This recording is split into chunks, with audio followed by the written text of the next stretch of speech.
Hi everyone, I am Eliza Simpal, and for today I'll be walking you through something called dialectical behavior therapy or mas kilala bilang DBT.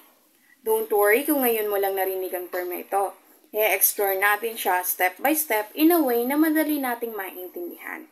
Ang goal natin dito ay mas maunawaan kung paano ginagamit ang DBT bilang structured approach para matulungan ang mga taong may pinagdadaan ng emotional at behavioral challenges.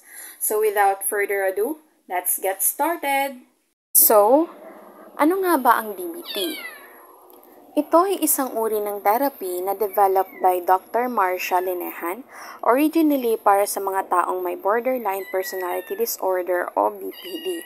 Pero ngayon, ginagamit na rin siya sa iba't ibang mental health concerns gaya ng intense emotions na mahirap i-manage, self-harm or suicidal behaviors, trauma and depression, substance use problems, at even eating disorders.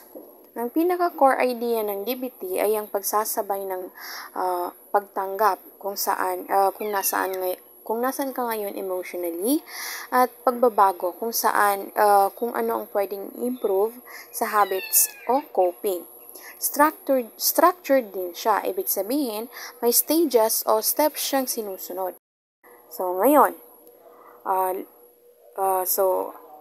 dialectical. Medyo intimidating sa una, pero simple lang ang ibig sabihin nun. It's about integration of opposites. Sa case ng DBT, ang dalawang bagay na pinagsasama ay ang acceptance at change. So, paano yon? Let's say may pinagdadaanan kang matindi. Sa DBT, hindi ka agad pinipilit magbago. Ang unang step ay i-validate ang nararamdaman mo.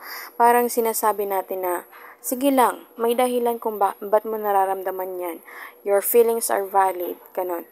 And then, pero habang tinatanggap natin yung feelings ng client, sabay rin tayong gumagawa ng paraan para matuto ng healthier behaviors.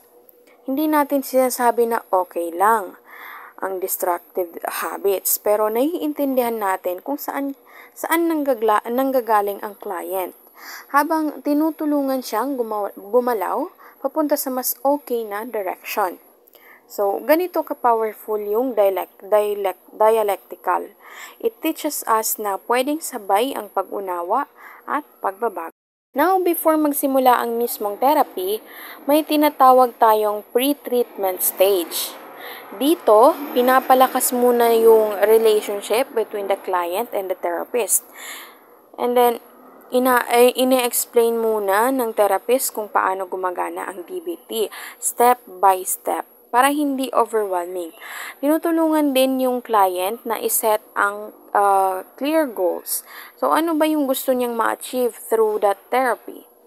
So, isa pa sa mga ginagawa dito ay identifying dangerous or therapy-interfering behaviors. For example, suicidal thoughts, self-harm, or even things like laging hindi nagpapakita sa sessions. At higit sa lahat, dito hinihingi ang commitment ng client, not perfection but willingness. Minsan, gumagawa pa sila ng contract na nagsasabing, I'll try my best, like agreeing na hindi nila sasaktan ang sarili nila habang ongoing ang therapy. So, bakit mahalaga ang stage na ito? Kasi karamihan sa mga taong pumapasok sa DBT, sobrang hopeless or overwhelmed na. So, bago tayo mag-solve ng malalim na issues, kailangan muna nating i-build ang foundation, yung trust, understanding, at readiness ng client. Pag nakapasa na tayo sa pre-treatment stage, meaning ready na ang client, papasok na tayo sa stage 1 ng DBT.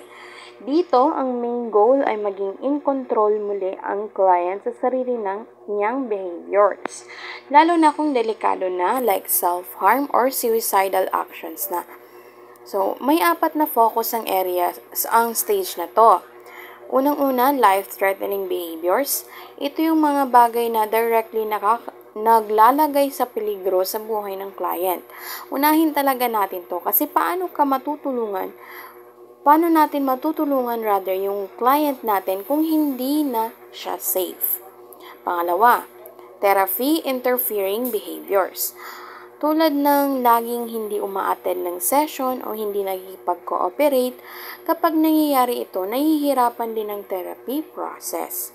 Pangatlo, quality of life issues. Hindi rin natin pinapalampas yung ibang mga problemang nakakaapekto sa daily life tulad ng substance abuse, financial issues, or abusive relationship.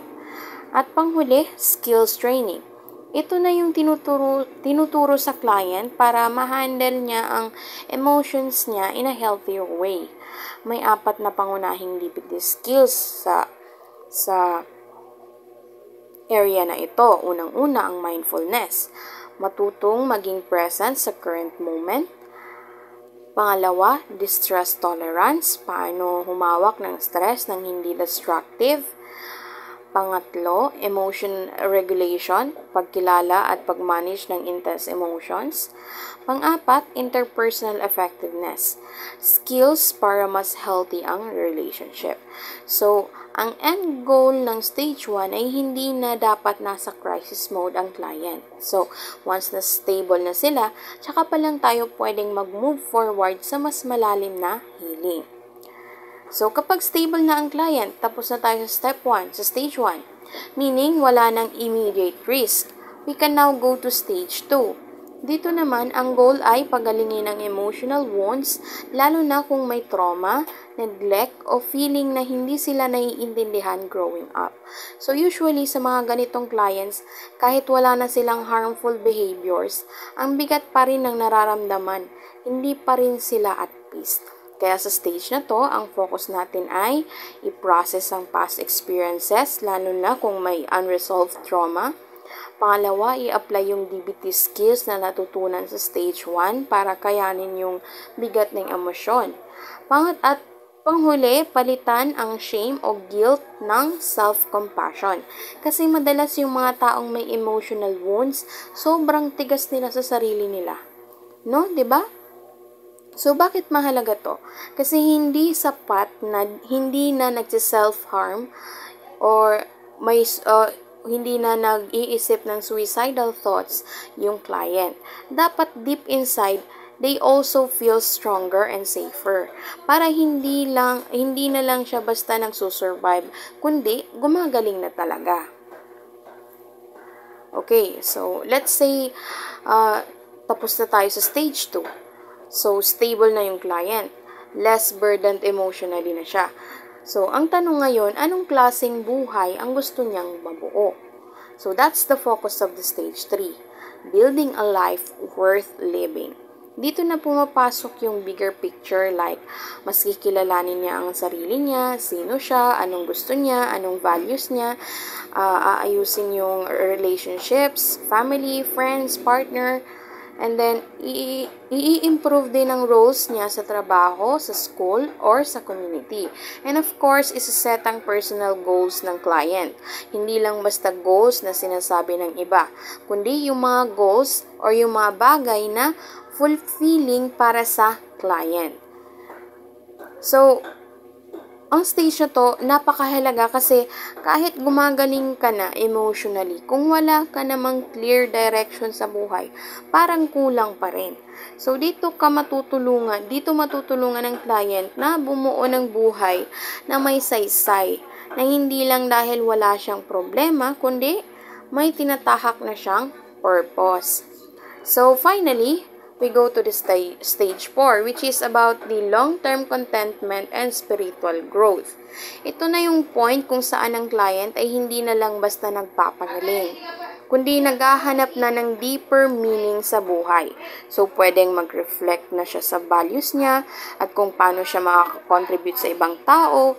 So, magbibuild na ng legacy kahit sa simpleng paraan, tulad ng pagtulong sa iba na may pinagdadaanan nila kagaya niya. So, gagamitin niya na dito yung DBT skills na naging parte na ng buhay niya.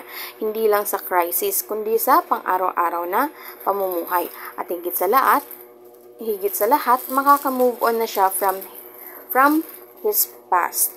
Hindi dahil nakalimutan niya na ito, kundi dahil hindi na siya kontrolado nito. So, Why does this stage matter? Kasi kahit tapos na ang therapy, ang tunay na goal ay hindi lang yung walang symptoms, kundi yung makaramdam siya ng peace, joy at freedom from what used to weigh him down. So to sum it up, DBT is not just about solving problems. It's really about transforming your life step by step. So, pwedeng pumasok ang client sa kahit anong stage. Depende sa current situation niya. Pero lagi, ang foundation ay skills, understanding, and commitment. So, hindi ito one-time fix. It's a journey. Minsan mabagal, minsan mahirap, pero every step is a progress.